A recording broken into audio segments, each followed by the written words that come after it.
House पहुंची है। दर्शकों को बता दें, स्मिता पारिक ने रिपब्लिक के कैमरे पर यह कहा था कि सुशांत मौत से पहले परेशान थे। सुशांत ने स्मिता पारिक से कहा था कि वो लोग उन्हें छोड़ेंगे नहीं। श्वेता हमारे साथ लगातार बनी हुई रिया के घर से। श्वेता, बड़ी खबर ये, स्मिता पारिक ने बहुत बड़ी बात कही थी कि सुशांत ने फोन पर कहा कि वो लोग हमें नहीं छोड़ेंगे। बड़ी गवाही, बड़ा बयान स्मिता पारिक का होगा सीबीआई के सामने। देखिए, बहुत अहम यही बात है कि जिस तरह से वो लोग जो सुशांत सिंह राजपूत के करीबी थे वो क्या कुछ जानते थे, उनसे उस वक्त आखिरी वक्त में क्या कुछ बात की थी सुशांत सिंह राजपूत ने, ये स्टेटमेंट बहुत इंपॉर्टेंट हो जाता है। और आज का ये जो स्टेटमेंट है ये किस तरीके से करीबियों का स्टेटमेंट अब सीबीआई ले रही है, यानी वो लोग जो सुशांत सिंह के बारे में जानते थे, वो लोग जो सुशांत सिंह से बातचीत करते थे। और आपको याद होगा, स्मिता पारिक ने ही पिछले दिनों कहा था कि जब रिया ने भी उनसे बात की थी और ये कह दिया था कि नहीं, मुझे भी लगता है कि ये तो मर्डर है। और इसीलिए देखिए, बहुत अहम ये हो जाता है कि स्मिता पारिक का जो बयान है वो इस पूरे केस में बेहद इंपॉर्टेंट है, क्योंकि स्मिता पारिक वो पहली शख्स थी जिन्होंने खुल करके रिपब्लिक मीडिया नेटवर्क पे अर्नब गोस्वामी से सीधे ये कहा था कि सुशांत सिंह राजपूत से उनकी बातचीत हुई थी और सुशांत सिंह राजपूत ने कहा था कि अब उन्हें भी ये डर सता रहा है कि वो लोग जिन्होंने दिशा सालियान को मारा वो उनको भी नहीं छोड़ेंगे। और इसीलिए ये बहुत बड़ा स्टेटमेंट है इस मायने में, सोहेल, कि आज सीबीआई के सामने ये ऑफिशियल स्टेटमेंट होगा जो स्मिता पारिक देंगी। सोहेल।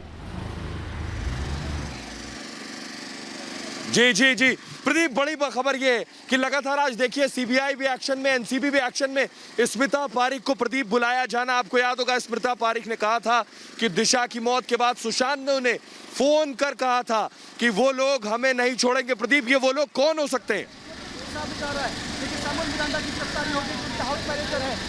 बिल्कुल सही कह रहे हैं सोहेल, मतलब 8 से 14 के बीच का सच और सुशांत और दिशा की मौत के बीच का लिंक बंटी सचदेवा को बुलाने के बाद सामने आ रहा है। निधि, अगर आप मेरी आवाज़ सुन पा रही हैं, बहुत इंपॉर्टेंट डेवलपमेंट सोहेल कह रहे हैं कि स्मिता पारिक को बुलाना ये दर्शा रहा है कि सीबीआई को 302 या 306 का शक है इस केस में और सुसाइड थ्योरी बिल्कुल भी फेल हो रही है। निधि वासंदानी। बिल्कुल प्रदीप, आप ठीक कह रहे हैं। और वो स्मिता पारिक ही वो शख्स थी जिन्होंने रिपब्लिक मीडिया नेटवर्क के सामने आकर ये बात कही थी डंके की चोट पर कि सुशांत बहुत ज्यादा परेशान लगने लगे थे दिशा सालियान की मौत के बाद। और जब सीबीआई का दायरा बढ़ा है, दिशा सालियान की मौत कैसे और क्यों हुई, क्या मकसद था उसके पीछे, ये भी अगर ढूंढने में लगी है तो उससे जुड़े किरदार भी, उनसे भी पूछताछ हो रही है। जैसे बंटी सचदेव जो कि कॉर्नर स्टोर के सीईओ हैं।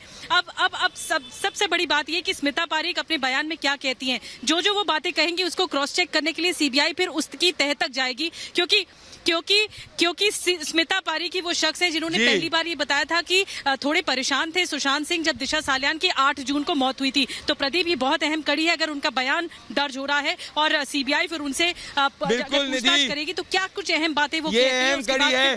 सोहेल, निधि, श्वेता, ज्योत्सना और गौरव, बने रहिए सब लोग।